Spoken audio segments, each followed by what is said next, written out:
Coordinating Committee ngasi puireba koi sarkarna adagi centerna dagu koi statena ngasi di achau wala bhamma oire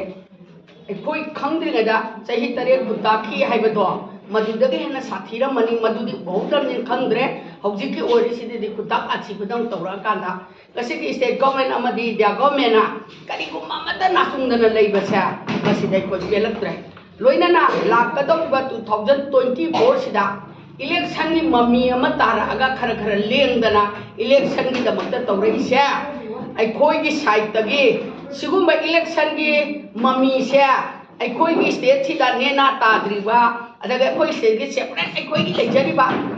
nena ta na hana lejar me posi hek tadri ba kuki singde chap chana para tambiraga tan thokri ba wa ai khoi manipur da election se sigi mami tahan birakanu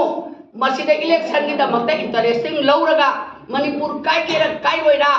ai chokri ama phangaga tolo ama charaga isa isu semdori bra aduga praja semdori ra haiba khanghandana mimangdana praja gi damakta ni haiba aduga ngasi koi gi assembly member ka raga wasak lauraga leba ke ni hairaka da ngasi kari mamata tawdana no magi dillen na khara khara hairaga sum themaga leba ngasi ma koi hujik tawbada swar champur dagi akoi police oiba nipa mana akoi gi yengnari ba kuki duga magi sagai ne na manaraga numai kape khole haidana mai photo nungdo ure na suspend tawrubada ai lo lektabadongna kuki myam huchalaga aduba station singdo thugaidana dc lathokadabani sp lathokadabena karat hemba thabak tawrpada state government amdi india government na mit ku selise sigi nunggi artha che ngasi di nahangoi de koi propop se aga haide asi di haide ba chukna ya roi noi ge aron ba agenda do ai koi miang khangalu afabo ore support tawge phatta bo ore koi miang warak minar si haibo afam simang ai tamjage lo leiba singdana lo leitabadi ngasi gi sarkar na hare center du su lablap lei delhi dagi tawrkadaw ni haina usanadra sanu koi state government di ubam thoktra sumang maton dari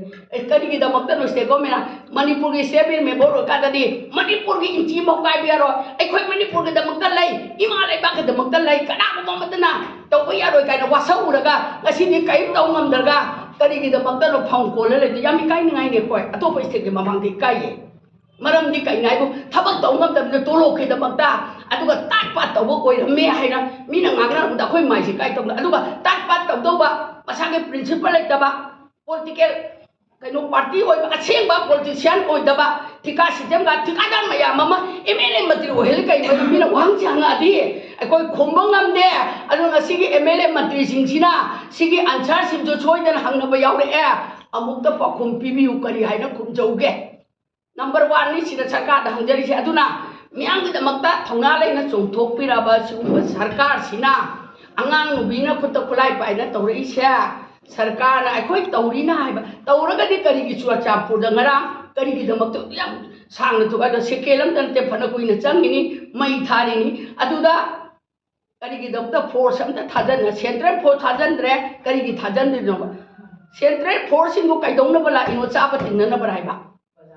akoi na kari gi damakta no ba state force in la ising che manipur haiba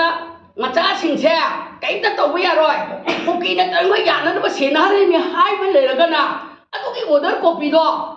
Narendra Modi amadi Amit Shah da madugi kaino dugi order copy dum ta PBU loina na asi ki chief minister da so PBU ai da na ai khoi demand ta jeri ba